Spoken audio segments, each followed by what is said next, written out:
Bismillahirrahmanirrahim. Bending of waves around the edges of an opening is called diffraction. जब एक parallel wave front किसी opening को approach करता है तो वो स्फेरिकल वेव फ्रंट के अंदर चेंज हो जाता है और इस प्रोसेस को हम कहते हैं डायफ्रैक्शन। लाइट जैसे ही एक ओपनिंग के ऊपर फॉल की, इसने अपनी डायरेक्शन को चेंज कर लिया, इस प्रोसेस को हम कहते हैं डायफ्रैक्शन।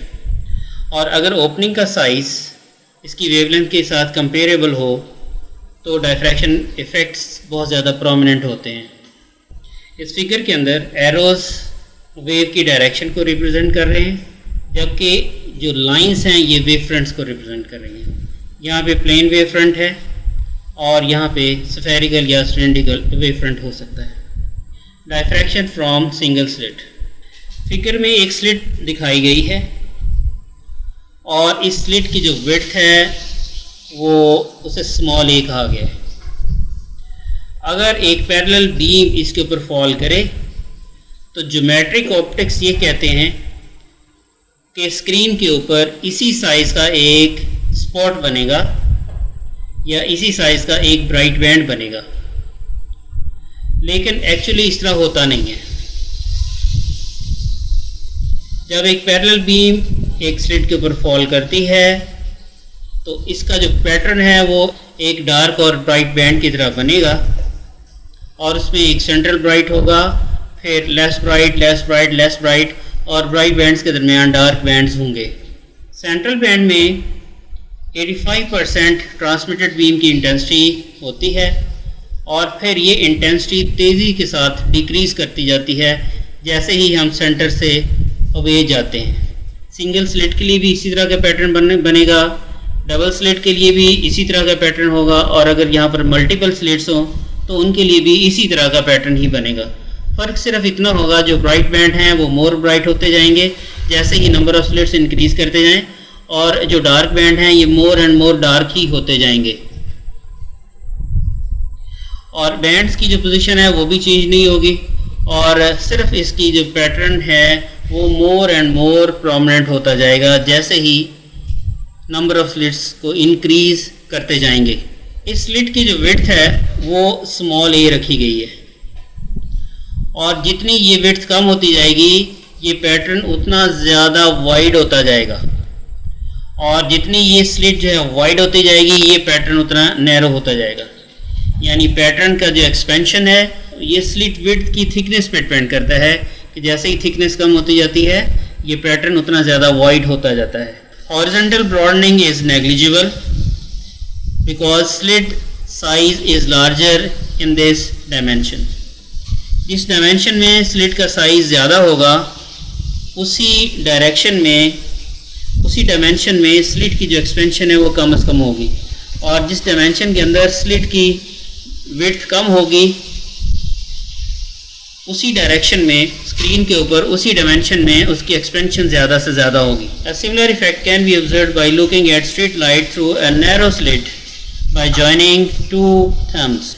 स्ट्रीट लाइट जो कि सोडियम लाइट होती है, मोनोक्रोमेटिक लाइट है और आप अपने दोनों हैंड्स के जो थम्स हैं उनको मिलाएं, थम्स के दरमियान एक स्लिट बनती है। अगर आप उस स्लिट से सोर्स को देखें, स्ट्रीट लाइट के सोर्स को देखें तो आपकी आइज़ के अंदर, रेटिना के अंदर एक पैटर्न बनेगा, इसी तरह का डायफ्रैक्शन पैटर्न बनेगा और जैसे ही आप उस स्लिट विड्थ को कम करते जाएंगे डायफ्रैक्शन पैटर्न उतना ज़्यादा एक्सपेंड करता जाएगा। और इसी तरह का फिनोमेना बन सकता है कि दो फिंगर्स के दरमियान जो स्पेस होती है, अगर उस स्पेस से देखा जाए, उस स्लिट से देखा जाए स्ट्रीट लाइट की तरफ जहाँ पे सोडियम लाइट हो, येलो लाइट हो, तो भी इसी तरह का डायफ्रैक्शन पैटर्न आइज़ के अंदर बनता है, रेटिना के ऊपर बनता है, आप ऑब्जर्व कर सकते हैं। Diffraction from single slit. Figure A के अंदर a slit as a source of wavelet. यहाँ पर ये बताने की कोशिश की गई है कि ये स्लिट है और इस स्लिट के ऊपर प्लेन वेव्स फॉल कर रही हैं। ये पैरेलल लाइंस इंडिकेट कर रही है कि यहाँ पर प्लेन वेव फ्रंट है जो इसके ऊपर फॉल कर रहा है और स्लिट की जो विड्थ है वो स्मॉल ए है। ये स्मॉल ए विड्थ जो है 1 माइक्रोमीटर हो सकती है और ये जो स्लिट की स्पेस है, इस स्पेस के अंदर अगर हम इमेजिनरी स्ट्रिप्स बनाएं तो हर स्ट्रिप बिहेव करेगी एज ए हाइगन्स वेवलेट। और यहाँ पे दो स्लिट ही दिखाई गई हैं और दोनों स्लिट्स जो हैं वो हाइगन वेवलेट के तौर पे बिहेव कर रही हैं।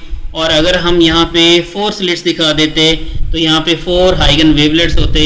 अगर पैरेलल स्ट्रिप्स बेशुमार यहाँ पे लगा दी जाएं इस स्लिट विड्थ के अंदर, हर स्लिट विड्थ बिहेव करेगी एज ए हाइगन्स वेवलेट, जो कि सोर्स है डायफ्रैक्शन पैटर्न का।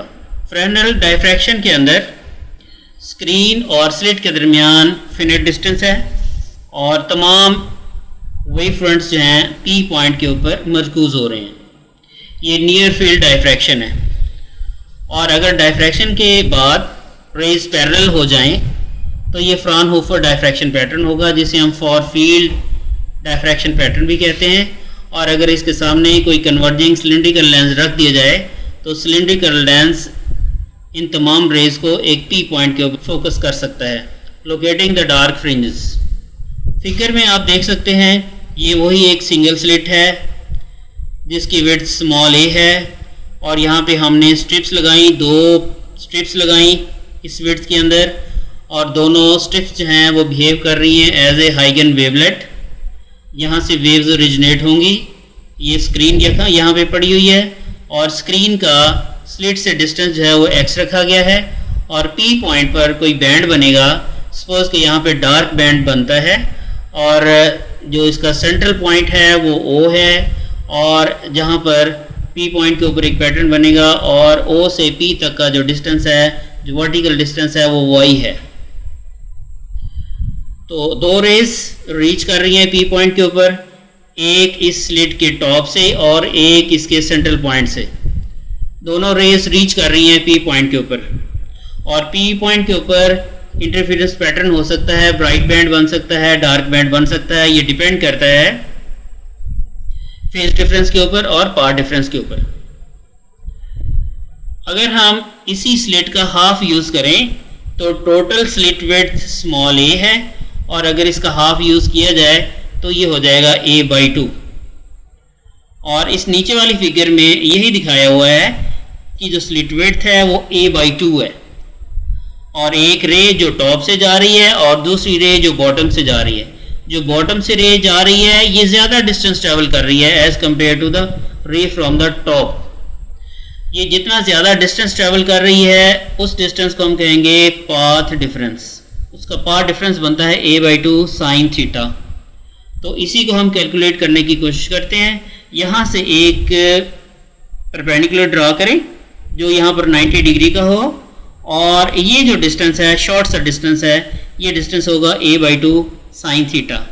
इसी को यहाँ पे बना के दिखाया हुआ है दोबारा और ये जो डिस्टेंस है इसे आप कहें कि ये a/2 है और ये एंगल जो इसके साथ बन रहा है ये एंगल थीटा है और यहाँ पे 90 डिग्री का एंगल है, 90 डिग्री का एंगल है। ये 90 डिग्री है तो इसके इनसाइड जो है ये भी 90 डिग्री होगा। ये वाली लेंथ a/2 है, ये हाइपोटेन्यूज है। तो इस हाइपोटेन्यूज के 2 कंपोनेंट हो जाएंगे, एक ये कंपोनेंट हो जाएगा बेस वाला कंपोनेंट और एक ये सामने वाला थीटा के सामने परपेंडिकुलर होता है। जो परपेंडिकुलर वाला कंपोनेंट है वो होगा a/2 sin थीटा। तो a/2 के 2 rectangular component a/2 cos theta और दूसरा होगा a/2 sin थीटा। तो ये जो डिस्टेंस है ये ज़्यादा ट्रेवल कर रही है जो सेंटर वाली रे है, लिहाजा ये हो गया पाथ डिफरेंस। अब path difference a/2 sin theta अगर तो λ/2 हो तो P पॉइंट के ऊपर डार्क बैंड बनेगा।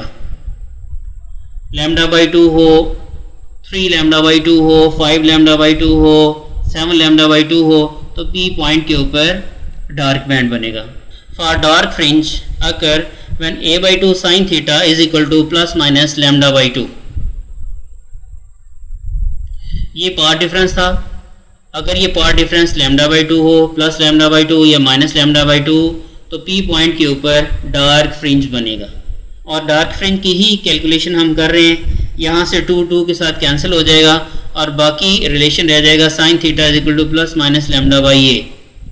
या फिर जनरल फार्मूला लिखते हैं तो ये बनेगा sin theta is equal to m λ/a और यहाँ पर m की जो वैल्यू है वो ±1, ±2, ±3 एंड सो ऑन। तो ये एक रिलेशनशिप है for the dark fringe single slit diffraction pattern के लिए।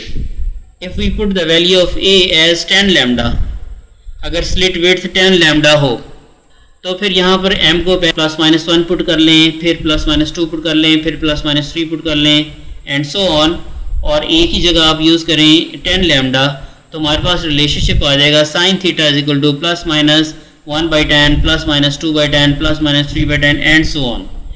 ये वो एंगल्स हैं जहाँ पे डार्क बैंड बन रहे हैं। डार्क बैंड के लिए डार्क बैंड इन लोकेशंस के ऊपर बनेंगे और इन दो लोकेशंस के दरमियान हमेशा ब्राइट बैंड्स होंगे। इसके दरमियान भी ब्राइट बैंड होगा, इस लोकेशन के दरमियान भी ब्राइट बैंड होगा। इक्वेशन थी sin theta is equal to m lambda over a, और यहाँ पे for small angle sin theta theta के बराबर होता है, लिहाजा ये रिलेशन बन गया theta is equal to m lambda over a, और यहाँ पे थीटा रेडियन में दिया हुआ है और m की वैल्यू वही है +-1 +-2 +-3 एंड सो ऑन। इस सिचुएशन को हमने दोबारा बनाया है।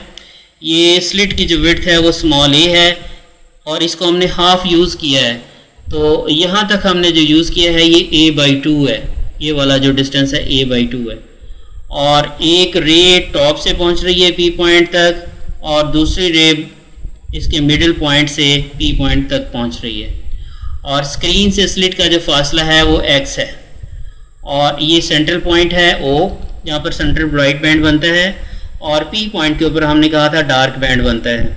तो सपोज दैट कि mth डार्क बैंड यहाँ पे बन रहा है, m की वैल्यू कोई भी हो सकती है +-1 +-2 +-3 एंड सो ऑन, और फिर O से P तक का जो फासला है वो होगा ym।